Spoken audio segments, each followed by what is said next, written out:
حصاد جديد 21 يوليو 2025. أهلا بكم.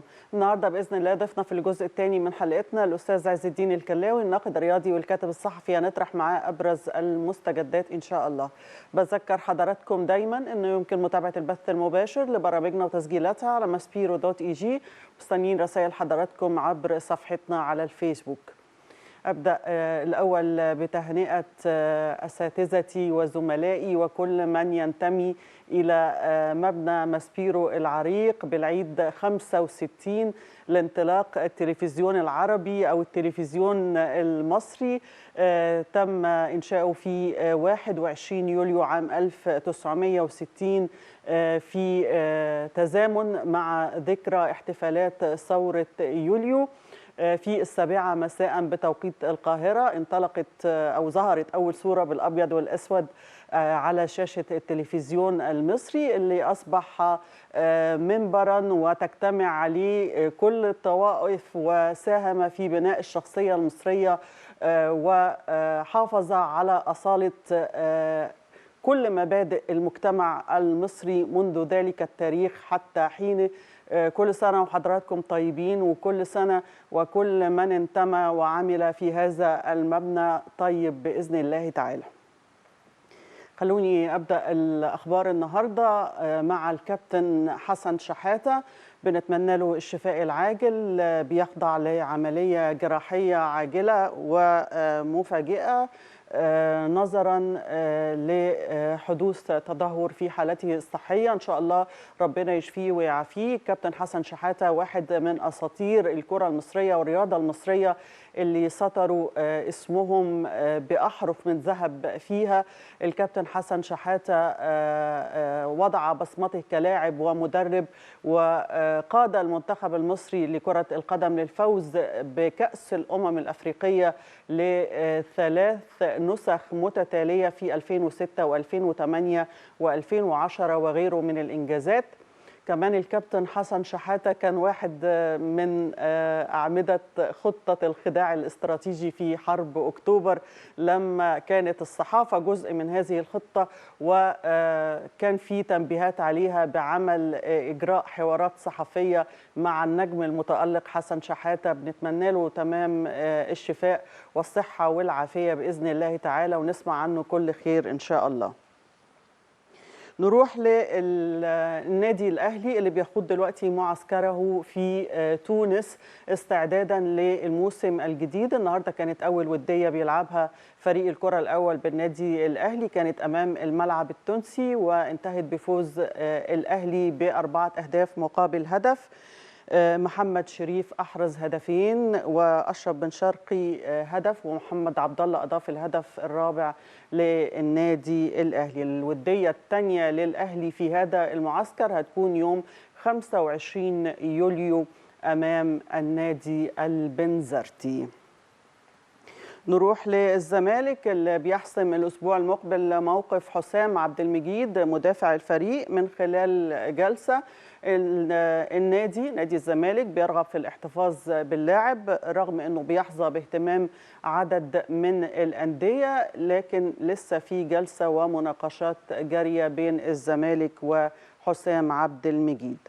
في جلسة كمان مع الجونة لحسم انتقال محمد علاء حارس الجونة للزمالك ليكون ضمن التدعيمات للموسم الجديد خلال الصيف. في محاولة أخيرة من الزمالك لضم حامد حمدان لاعب بتروجيت مستفيدا من رغبة اللاعب أنه يوقع للزمالك، لكن بتروجيت عايز يحافظ على القوام الرئيسي للفريق وبيحاول محاولة أخيرة مع بتروجيت رغم تمسك النادي باللاعب. كمان نروح لبيراميدز اللي بيخوض معسكر خارجي في تركيا استعدادا للموسم الجديد. النهارده كان في لقاء ودي جمع الفريق مع بندرما سبور التركي، وانتهت النتيجة بالتعادل الإيجابي بهدفين لكل منهما. أحرز هدفي بيراميدز دودو الجباس وفخري لكاي. المعسكر في مدينة أزميت القريبة من اسطنبول وبيستمر حتى 29 يوليو الجاري، وتتخلله 3 مباريات ودية. الاتحاد السكندري كمان النهارده التقى مع المقاولون وديا استعدادا للموسم الجديد. الاتحاد السكندري بقيادة أحمد سامي والمقاولون بقيادة محمد مكي، والتعادل السلبي كان نتيجة هذه المباراة. الزمالك الاتحاد كان لاعب مع عملية كفر الزيات وديا، وانتهت المباراة دي بالتعادل 3-3، وتتبقى لي عدد من المباريات الودية القادمة استعدادا للموسم الجديد. المباراة القادمة يوم 23 يوليو أمام زد، والمباراة اللي بتعقبها يوم 29 يوليو أمام فاركو.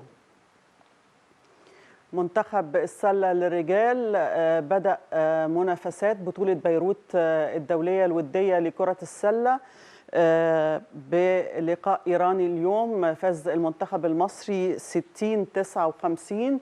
ده طبعا بيجي في إطار استعدادات المنتخب المصري لكرة السلة للرجال لمنافسات الأفرو باسكت أو بطولة الأمم الأفريقية لكرة السلة للرجال. هتكون في أنجولا شهر أغسطس المقبل، والمنتخب يقوده المدير الفني محمد الكرداني. نروح لكرة اليد، والزمالك أعلن رسميا تولي الفرنسي فرانك موريس مسؤولية الجهاز الفني والقيادة الفنية لفريق كرة اليد للرجال بنادي الزمالك خلفا لفرناندو باربيتو، وده بعد فشل المفاوضات مع باسم السبكي اللي جدد تعاقده مع الترجي التونسي. لكرة الطائرة على مستوى السيدات في نادي الزمالك، والزمالك بيدعم صفوفه بلاعبة كرواتية هي ماتيا ماجديتش، تلعب حاليا لصفوف الشرق الإماراتي. عندها 34 سنة، طولها 185 سنتي، وتخلف البرازيلية ميلكا في صفوف نادي الزمالك. اتحاد الطايرة المصري خد قرار هذا الموسم انه محترف اجنبي واحد فقط هيكون ضمن الفريق الاول لرجال او وسيدات في اي نادي، يعني يكون في محترف او محترفة واحدة سواء على مستوى الرجال او على مستوى السيدات، وفي نفس الوقت يكون المحترف اللي جاي ما بيلعبش في مركز المعد ومركز الليبرو. ده طبعا حفاظا على انه يكون في مواهب قادمه في المراكز دي في الكره الطايره المصريه. رسميا النهارده، ولو ان الخبر متداول منذ ايام، الهلال السعودي بيعتذر رسميا عن خوض كأس السوبر السعودي في هونج كونج في الفتره من 19 ل 23 اغسطس بسبب عدم جاهزيه الفريق بعد مشاركته في كأس العالم للأندية اللي اختتمت مؤخرا بالولايات المتحده. الهلال السعودي اعتذر بداعي انه متخوف على ارهاق اللاعبين او تعرض اللاعبين للارهاق. الاتحاد السعودي رد وقال في بيان يعني بما نلخصه في جمله واحده انه هيتم تطبيق اللوائح المنصوص عليها بالنسبه للاتحاد السعودي لكره القدم في هذا الشأن. انتهت أخبارنا، لكن لسه متواصلين مع حضراتكم. بعد الفاصل نستقبل ضيفنا الكريم الأستاذ عز الدين الكلاوي، الناقد الرياضي والكاتب الصحفي.